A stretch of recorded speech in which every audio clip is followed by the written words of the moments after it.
الحمد لله وكفى وسلام على عباده الذين اصطفى.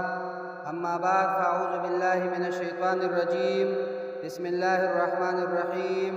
نحن نقص عليك أحسن القصص بما أوحينا إليك هذا القرآن وإن كنت من قبله لمن الغافلين.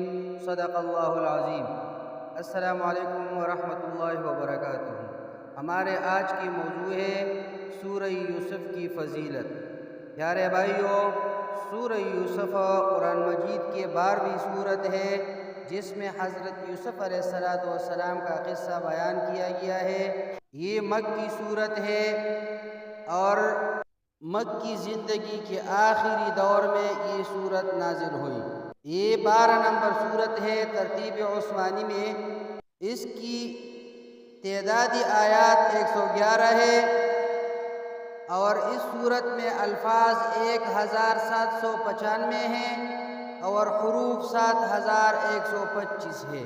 پیارے بھائیو، اس سورت کے مضمون سے مترشح ہوتا ہے کہ یہ بھی زمانے قیام مکہ کے آخری دور میں نازل ہوئی، جبکہ قریش کے لوگ اس مسئلے پر غور کر رہے تھے کہ حضرت محمد صلی اللہ علیہ وسلم کو قتل کر دیں یا جلاوطن کر دے یا قید کر دے.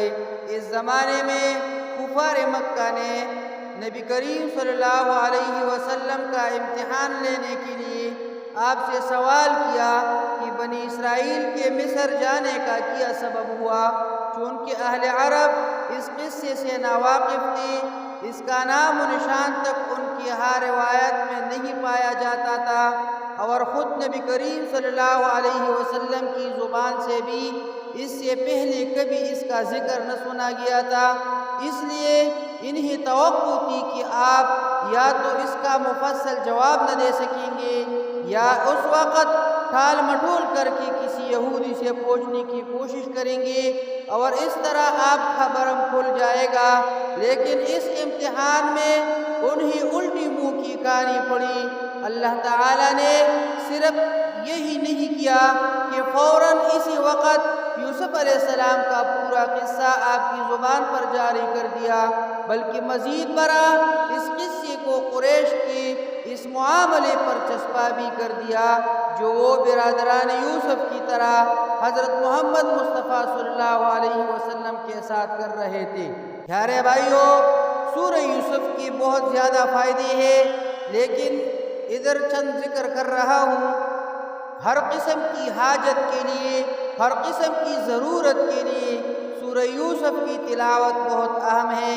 اگر کوئی شخص اپنے عہدے سے معزول ہو گیا ہو یا نوکری سے نکال دیا گیا ہو تو اس سورہ یوسف کی تلاوت کرے، انشاءاللہ اپنے عہدے پر بحال ہو جائے گا.